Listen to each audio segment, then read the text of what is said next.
Presiden, Misteri Pena Berkepala Naga Emas. Penulis Indra Adil. Bab 59. Harley Davidson, seorang alumni ITB super kreatif, mantan pejabat menengah BUMN Indosat di awal milenium 2000, pendiri koperasi Telkom ketika masih menjadi karyawan Telkom, dan dikeluarkan dari Indosat karena turut memimpin protes buruh Indosat saat terjadi privatisasi terhadap Indosat. Judulnya aktivis korban privatisasi Indosat. Dalam Kabinet Adil Makmur, ia menjadi Menteri Perumahan Rakyat dan Kesejahteraan Kreatif. Hampir berbarengan dengan perencanaan program Bumbu Mandiri dari Departemen Pertanian, Kementerian Perumahan Rakyat dan Kesejahteraan Kreatif mencanangkan juga program Rumah Pintar yang bekerjasama dengan Kementerian Pertanian. Apa itu program Rumah Pintar? Program Rumah Pintar adalah sebuah program pengadaan rumah untuk rakyat dengan harga super murah yang di tubuh rumah itu dibuat sarana untuk menanam tanaman bumbu dapur dengan konsep hidroponik. Rumah ini dibangun menggunakan batu bata buatan sendiri dari tanah sekitar proyek perumahan rakyat. Desain bata dibuat sedemikian rupa, di mana setiap bata saling mengikat begitu kuatnya sehingga tidak bisa saling melepaskan dari ikatan bersama tanpa bantuan tangan manusia.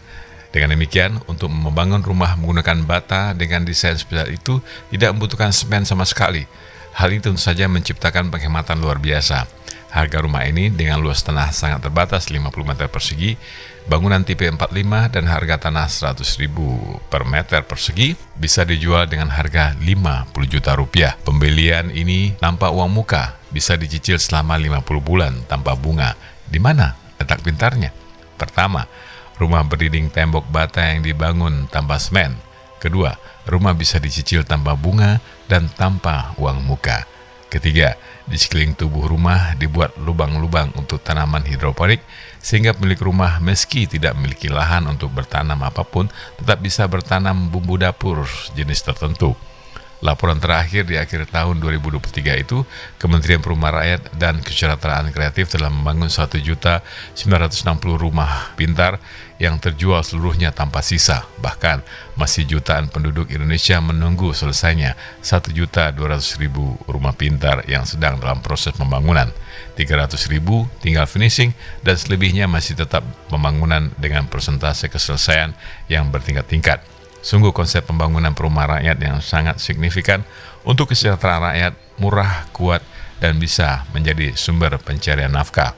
Program kementerian selanjutnya yang baru berjalan 2 tahun adalah Kampung Desa Mandiri, yang merupakan tulang punggung kemandirian kampung dan desa.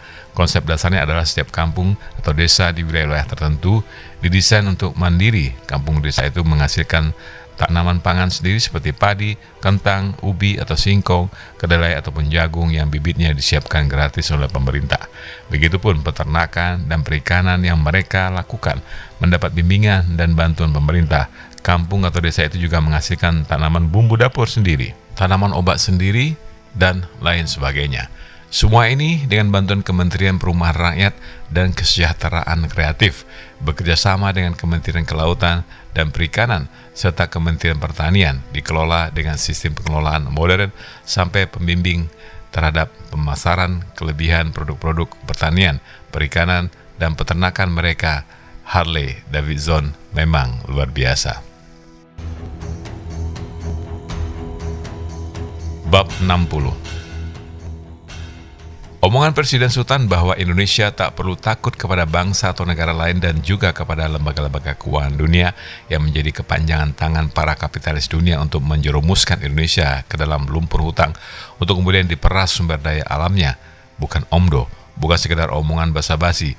Beberapa saat setelah Presiden Sultan membentuk kabinet dan bertemu dengan petinggi-petinggi TNI, Presiden Sultan mengumpulkan seluruh mantan pejabat-pejabat Direktorat Jenderal Pajak pada periode pemerintahan terdahulu, bahkan juga pejabat Dirjen Pajak di era Orde Baru yang masih hidup.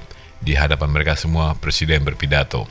Saudara-saudaraku semua, bapak-bapak dan ibu-ibu kami undang ke istana, di samping untuk bersilaturahmi, juga untuk mengajak semua bapak-bapak dan ibu-ibu berjuang bersama kami pemerintahan yang baru, membangun bangsa dan negara kita menuju negara yang sejahtera, adil, makmur, dan aman.